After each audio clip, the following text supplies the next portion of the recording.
अस्सलाम वालेकुम जी, मैं हूं फैसल अब्बास और मेरे साथ मौजूद हैं सिद्दीक जान साहब। सिद्दीक जान साहब, आज सुबह सवेरे हमने देखा कि पार्लियामेंट के अंदर बड़ी दिलचस्प अहवाल था पार्लियामेंट का। मुख्तलिफ कमेटियों से तहरीक इंसाफ ने इस्तीफ़े दे दिए हैं। अब इस हवाले से होने क्या जा रहा है? देखें, फ़हीम अख्तर साहब की खबर है कि अब जो है वो बाहर जो है वो असम्बलियाँ लगाई जाएंगी। पंजाब असम्बली और कौमी असम्बली का बायकॉट किया जाएगा। अच्छा। इस्तीफ़े नहीं, वो अगला स्टेप है। अच्छा। कौमी असम्बली और पंजाब असम्बली का बायकॉट किया जाएगा। ये फ़हीम अख्तर मलिक साहब की खबर है और ये बहुत बड़ी एक डेवलपमेंट होगी कि बाहर जो है वो असम्बली के लॉन के अंदर पंजाब असम्बली भी और कौमी असम्बली भी बाहर असम्बली लगेगी। देखें, पहले मसला क्या था, ये फैसला पहले 3 बार हो चुका है, लेकिन मसला ये है कि कौमी असम्बली में चाबी वाले खिलौने की बहुतात है। MNAs की अक्सरियत कंप्रोमाइज्ड है। MNAs की अक्सरियत नहीं चाहती थी कि ये चीज़ हो। उनको चाबी वाले खिलौनों को कहीं से कहा जाता था कि ये हरकत आपने नहीं करनी। जब अब महमूद खान अचकज़ई लीड कर रहे होंगे और पार्लियामेंट के लॉन के अंदर ये असम्बली लगेगी, तो ये इतनी बड़ी इंटरनेशनल खबर होगी। सोशल मीडिया के ऊपर क्लिप्स आ रहे होंगे, तकरीरें हो रही होंगी, करारदादें पास हो रही होंगी, कानून साजियाँ हो रही होंगी। कई बार इमरान खान ने इनको कहा और ये आइडिया आया कि शैडो कैबिनेट बना दें।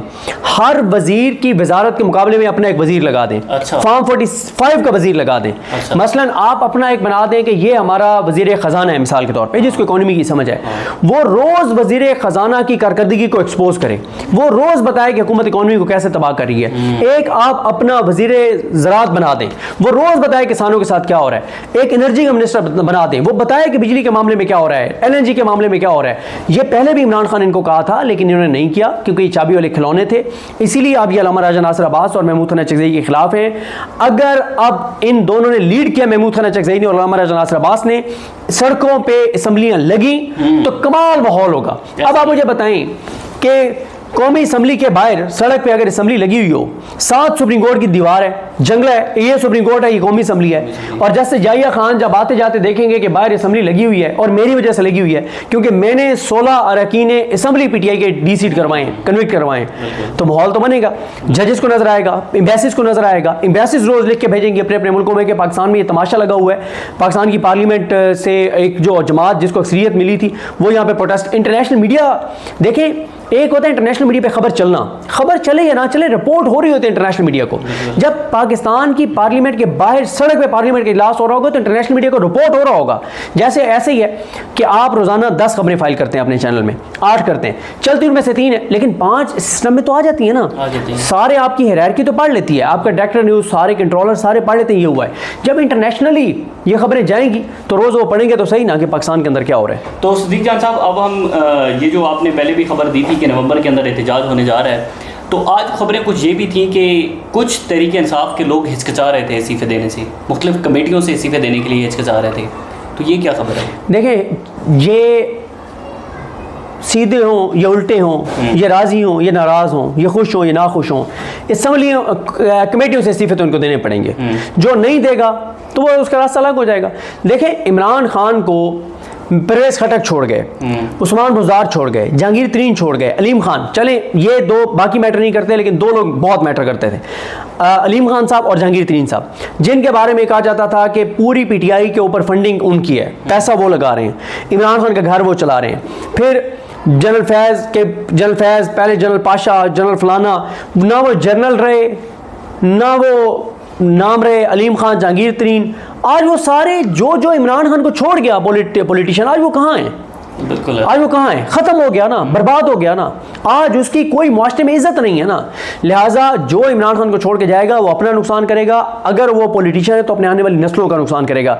8 फरवरी के इलेक्शन से पहले ना मेरे पास बहुत लोग आए कि जी हमें टिकट ले दें।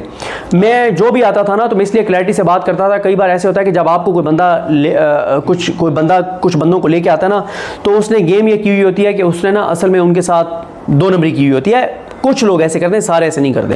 वो है कि उनको कहता है कि मेरी सिद्दीक जान से बात हो गई है तो आए, वो टिकट के लिए आपकी कोशिश करेगा और बाकी मैं उसे कर लूँगा, आपसे वो मिलवाएगा, आप उसके जो आपके जानने वाले आपके हाँ मैं कोशिश करूँगा, वो पीछे जाके उनसे पैसे पकड़ ले कि दें जी 50 लाख रुपया, वो सिद्दीक जान ने कहा है 50 लाख तो देना, तो बाकी टिकट जब फाइनल होगा तो फिर आप मतलब ले लीजिएगा।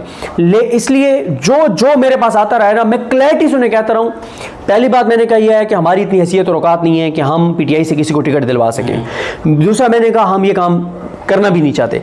तीसरा मैंने उन्हें कहा कि अगर इमरान खान बाहर होते तो इतना ज़रूर है कि हम इस चीज़ को इतना कह सकते थे कि यार हमारी नज़र में ना ये बंदा इसने ये काम किया है, ये वो इतना इस हद तक कह सकते थे अपने व्लॉग में, वो भी इमरान खान को नहीं। हाँ, इमरान खान को रिपोर्ट और जो चीज़ हो जाती तो एक अलग बात है, लेकिन इस सबको एक बात की, मैंने कहा अगर आपको टिकट ना भी मिले ना, पीटीआई का साथ ना छोड़ना इमरान खान का। क्यों? मैंने कहा जो इमरान खान का साथ इस इलेक्शन में छोड़ जाएगा उसकी आने वाली नस्लों की भी सियासत दफन हो जाएगी। जो इस इलेक्शन में इमरान खान के साथ खड़ा रहेगा उसकी आने वाली नस्लों की भी सियासत रहेगी। अब आप मुझे एक बात बताएं, आप मियाँ वाली से, पिपला से, मलिक अहमद खान भच्चर जो हैं मियाँ वाली से, मलिक अहमद भच्चर जो हैं, वो मुझे बताए ना कि अब उनकी आने वाली नस्लों की भी इज्जत होगी। दुनिया में कहीं चले जाए लोग उनको झुक के मिलेंगे कि यार ये इमरान खान के साथ वफादार है। ये मरियम नवाज को उसने टफ टाइम दिया, इमरान खान के साथ गद्दारी नहीं की, इसको डीसीट करवा दिया, कन्विक्ट करवा दिया। ठीक है, सबजादा हामिद रजा को देख लें, उमर अयूब को देख लें, वो तमाम लोग जो इमरान खान के साथ डटे रहे, खड़े रहे, उनको डीसीट करवा दिया गया है, उनको डिस्क्वालीफाई करवा दिया गया है, लेकिन उनकी आने वाली नस्लों की भी सियासत जिंदा रहेगी। और जो चाबी वाले खिलौने हैं, इनकी सियासत देखें। 8 फरवरी 2024 को अगर कोई रिसर्च करे, कोई स्टडी करे, तो पाकिस्तान के 50 से 60 खानदानों की सियासत हमेशा के लिए ख़त्म हो गई है, जिनकी सियासत पिछले 50 साल से थी। और अब जो असम्बलियों में पहुंचे हैं, इनमें से 50% की सियासत खत्म होगी। जो इस वक्त एमएनएस एमपीएस हैं, इनके 50% को इमरान खान टिकट नहीं देगा, आप देख लीजिएगा। सिद्दीक जान साहब, ये जो मंजरनामा आपने बताया कि पार्लियामेंट हाउस के अंदर एक अलग तरीके इंसाफ जो है वो अपनी असम्बली लगाएगी, ये निज़ाम फिर कैसे चलेगा? देखें, निज़ाम नहीं चल सकता, ना ये चल रहा था, ना ये चल सकता है। ये चल इसलिए घसीट के चल रहा था, एक तो जाहिर है अमेरिका साथ है, ट्रंप साथ है, इंटरनेशनल एस्टेब्लिशमेंट साथ है, अदालतें साथ हैं, इलेक्शन कमीशन साथ है, सारा मतलब वो सारी वो तो एक चीज़ है। सबसे इंपॉर्टेंट यह है कि पीटीआई की क़यादत अंदर से साथ थी, चाबी वाले खिलौने साथ थे। वो एजुटेशन करते ही नहीं है उस तरह से, वो उस तरह से मज़ामत करते ही नहीं है, वो उस तरह से इफेक्टिव चीज़ें करते नहीं है। इसलिए मैं कह रहा हूँ, अब मुझे एक और चीज़ भी लगती है कि शायद अभी कौमी असम्बली में और सेनेट में अपोजिशन लीडर की तकर्री के हवाले से जो मामला हाई कोर्ट में है, उसको प्रोलॉन्ग किया जाए, उसको चलाया जाए और उसको पेंडिंग रखवाया जाए, ताकि अल्लामा राजा नासिर अब्बास साहब और महमूद खाना चकदेई साहब जो हैं वो अपोजिशन लीडर ना बन सके। क्योंकि जिस दिन वो अपोजिशन लीडर बन गए, उस दिन से इस निज़ाम के लिए बहुत ही ख़तरनाक हो जाएगा।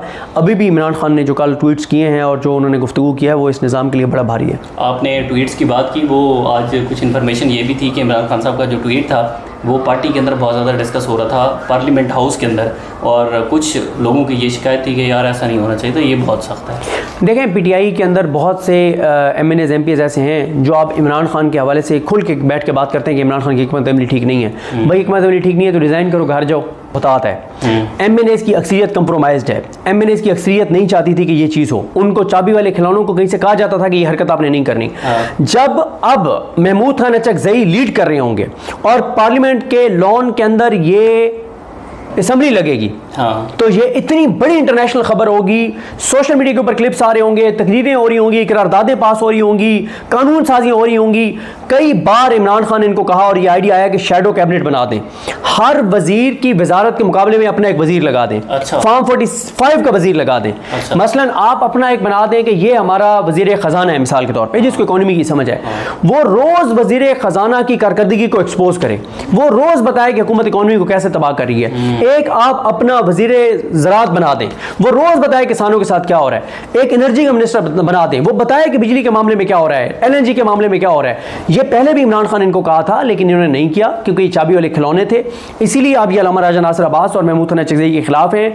अगर अब इन दोनों ने लीड किया, महमूद खाना चकदेई ने और अल्लामा राजा नासिर अब्बास ने, सड़कों पे असम्बलियाँ लगी तो कमाल माहौल होगा। अब आप मुझे बताएं कि कौमी असम्बली के बाहर सड़क पे अगर असम्बली लगी हुई हो, 7 सुप्रीम कोर्ट की दीवार है, जंगला है, ये सुप्रीम कोर्ट है, ये कौमी असम्बली है, और जैसे जाहिया खान जब आते जाते देखेंगे कि बाहर असम्बली लगी हुई है, और मेरी वजह से लगी हुई है क्योंकि मैंने 16 अरकान असम्बली पीटीआई के डीसीट करवाए, कन्विक्ट करवाए, तो माहौल तो बनेगा, जजेस को नजर आएगा, एम्बेसीज को नजर आएगा, एम्बेसीज रोज लिख के भेजेंगे अपने अपने मुल्कों में कि पाकिस्तान में ये तमाशा लगा हुआ है। पाकिस्तान की पार्लियामेंट से एक जो जमात जिसको अक्सरियत मिली थी वो यहाँ पे प्रोटेस्ट। इंटरनेशनल मीडिया देखें, एक होता है इंटरनेशनल मीडिया पे खबर चलना, खबर चले या ना चले, रिपोर्ट हो रही होती है इंटरनेशनल मीडिया को।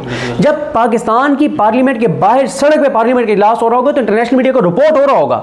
जैसे ऐसे ही है कि आप रोजाना 10 खबरें फाइल करते हैं अपने चैनल में, 8 करते हैं, चलती उनमें से 3 है, लेकिन 5 सिस्टम में तो आ जाती है ना, सारे आपकी हायरार्की तो पढ़ लेती है, आपका डायरेक्टर न्यूज़, सारे कंट्रोलर सारे पढ़ लेते हैं ये हुआ है। जब इंटरनेशनली ये खबरें जाएंगी तो रोज़ वो पढ़ेंगे तो सही ना कि पाकिस्तान के अंदर क्या हो रहा है। तो सिद्दीक जान साहब, अब हम ये जो आपने पहले भी खबर दी थी कि नवंबर के अंदर एहतजाज होने जा रहा है, तो आज खबरें कुछ ये भी थी कि कुछ तहरीक इंसाफ के लोग हिचकिचा रहे थे इस्तीफे देने से, मुख्तलिफ कमेटियों से इस्तीफे देने के लिए हिचकिचा रहे थे, तो ये क्या खबर है? देखें, ये सीधे हों या उल्टे हों, ये राज़ी हों या नाराज़ हों, ये खुश हों या ना खुश हों, असम्बली कमेटियों से इस्तीफे तो उनको देने पड़ेंगे। जो नहीं देगा तो वो उसका रास्ता अलग हो जाएगा। देखें, इमरान खान को परवेज़ खटक छोड़ गए, उस्मान बुज़दार छोड़ गए, जहांगीर तरीन छोड़ गए, अलीम खान, चले ये दो बाकी मैटर नहीं करते, लेकिन 2 लोग बहुत मैटर करते थे, अलीम खान साहब और जहांगीर तरीन साहब, जिनके बारे में कहा जाता था कि पूरी पीटीआई के ऊपर फंडिंग उनकी है, पैसा वो लगा रहे हैं, इमरान खान का घर वो चला रहे हैं। फिर जनरल फैज़, पहले जनरल पाशा, जनरल फलाना, ना वो जनरल रहे ना वो नाम रहे, अलीम खान, जहांगीर तरीन, आज वो सारे जो इमरान खान को छोड़ गया पॉलिटिशियन, आज वो कहाँ हैं? बिल्कुल, आज वो कहाँ है? ख़त्म हो गया ना, बर्बाद हो गया ना, आज उसकी कोई मुआशरे में इज्जत नहीं है ना।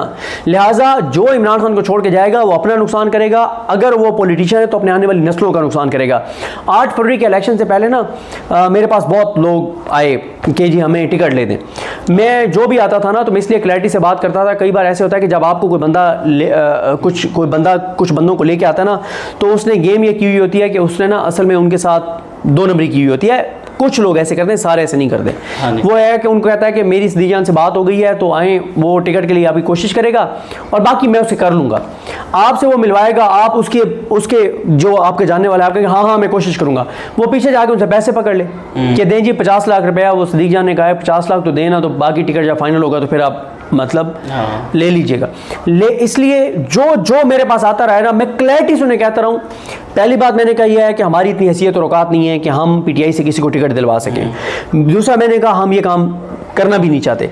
तीसरा मैंने उन्हें कहा कि अगर इमरान खान बाहर होते तो इतना ज़रूर है कि हम इस चीज़ को इतना कह सकते थे कि यार हमारी नज़र में ना ये बंदा इसने ये काम किया है, ये वो इतना इस हद तक कह सकते थे अपने व्लॉग में, वो भी इमरान खान को नहीं। हाँ, इमरान खान को रिपोर्ट और जो चीज़ हो जाती तो अलग बात है, लेकिन मैंने सबको एक बात की, मैंने कहा अगर आपको टिकट ना भी मिले ना, पीटीआई का साथ ना छोड़ना इमरान खान का। क्यों? मैंने कहा जो इमरान खान का साथ इस इलेक्शन में छोड़ जाएगा उसकी आने वाली नस्लों की भी सियासत दफन हो जाएगी। जो इस इलेक्शन में इमरान खान के साथ खड़ा रहेगा उसकी आने वाली नस्लों की भी सियासत रहेगी। अब आप मुझे एक बात बताएं, आप मियाँ वाली से, पिपला से, मलिक अहमद खान भच्चर जो हैं मियाँ वाली से, मलिक अहमद भच्चर जो हैं, वो मुझे बताए ना कि अब उनकी आने वाली नस्लों की भी इज्जत होगी। दुनिया में कहीं चले जाए लोग उनको झुक के मिलेंगे कि यार ये इमरान खान के साथ वफादार है। ये मरियम नवाज को उसने टफ टाइम दिया, इमरान खान के साथ गद्दारी नहीं की, इसको डी-सीट करवा दिया, कन्विट करवा दिया। ठीक है, सबज़्यादा हामिद रजा को देख लें, उमर अयूब को देख लें, वो तमाम लोग जो इमरान खान के साथ डटे रहे, खड़े रहे, उनको डी-सीट करवा दिया गया है, उनको डिस्क्वालीफाई करवा दिया गया है, लेकिन उनकी आने वाली नस्लों की भी सियासत जिंदा रहेगी। और जो चाबी वाले खिलौने हैं इनकी सियासत देखें। 8 फरवरी 2024 को अगर कोई रिसर्च करे, कोई स्टडी करे, तो पाकिस्तान के 50 से 60 खानदानों की सियासत हमेशा के लिए ख़त्म हो गई है, जिनकी सियासत पिछले 50 साल से थी। और अब जो असम्बलियों में पहुंचे हैं इनमें से 50% की सियासत खत्म होगी। जो इस वक्त एमएनएस एमपीएस इनके 50% को इमरान खान टिकट नहीं देगा, आप देख लीजिएगा। सिद्दीक जान साहब, ये जो मंजरनामा आपने बताया कि पार्लियामेंट हाउस के अंदर एक अलग तरीके इंसाफ जो है वो अपनी असम्बली लगाएगी, ये निज़ाम फिर कैसे चलेगा? देखें, निज़ाम नहीं चल सकता, ना ये चल रहा था ना ये चल सकता है। ये चल इसलिए घसीट के चल रहा था, एक तो ज़ाहिर है अमेरिका साथ है, ट्रंप साथ है, इंटरनेशनल एस्टेब्लिशमेंट साथ है, अदालतें साथ हैं, इलेक्शन कमीशन साथ है, सारा मतलब वो सारी वो तो एक चीज़ है। सबसे इंपॉर्टेंट यह है कि पीटीआई की क़यादत अंदर से साथ थी, चाबी वाले खिलौने साथ थे। वो एजुकेशन करते ही नहीं है उस तरह से, वो उस तरह से मज़ामत करते ही नहीं है, वो उस तरह से इफेक्टिव चीज़ें करते नहीं है। इसलिए मैं कह रहा हूँ, अब मुझे एक और चीज़ भी लगती है कि शायद अभी कौमी असम्बली में और सेनेट में अपोजिशन लीडर की तकर्री के हवाले से जो मामला हाई कोर्ट में है उसको प्रोलॉन्ग किया जाए, उसको चलाया जाए और उसको पेंडिंग रखवाया जाए, ताकि अल्लामा राजा नासिर अब्बास साहब और महमूद खाना चकदेई साहब जो हैं वो अपोजिशन लीडर ना बन सके। क्योंकि जिस दिन वो अपोजिशन लीडर बन गए उस दिन से इस निज़ाम के लिए बहुत ही ख़तरनाक हो जाएगा। अभी भी इमरान खान ने जो कल ट्वीट्स किए हैं और जो उन्होंने गुफ्तगू किया है वो इस निज़ाम के लिए बड़ा भारी है। आपने ट्वीट्स की बात की, वो आज कुछ इन्फॉर्मेशन ये भी थी कि इमरान खान साहब का जो ट्वीट था वो पार्टी के अंदर बहुत ज़्यादा डिस्कस हो रहा था पार्लियामेंट हाउस के अंदर, और कुछ लोगों की ये शिकायत थी कि यार ऐसा नहीं होना चाहिए था, ये बहुत सख्त है। देखें, पीटीआई के अंदर बहुत से एमएनएज़ एमपीज़ ऐसे हैं जो आप इमरान खान के हवाले से खुल के बैठ के बात करते हैं कि इमरान खान की हिकमत अमली ठीक नहीं है। भाई हिकमत अमली ठीक नहीं है तो रिज़ाइन करो, घर जाओ। हाँ, कहो ना इमरान खान की हिकमत अमली से मैं इतफाक़ नहीं करता, उसके नाम पे एमएनए एमपी भी हो, तुम्हें वोट पड़ा है इमरान खान की रिहाई के लिए और कोई एजेंडा नहीं था। बहुत शुक्रिया जी। सिद्दीक जान साहब हमारे साथ मौजूद थे। ये मौजूदा सूरत हाल थी, पार्लियामेंट हाउस से इस्तीफे आना शुरू हो चुके हैं। उसके बाद अब तहरीके इंसाफ कौमी असम्बली के अंदर एक नई असम्बली जो है वो बनाने जा रही है और वहाँ पर तहरीक इंसाफ अपनी एक असम्बली लगाएगी, वहाँ पर करारदादें पास होंगी। मज़ीद जो भी तफसीलात होंगी आपके साथ शेयर करेंगे। इजाज़त दीजिए, अल्लाह हाफ़िज़।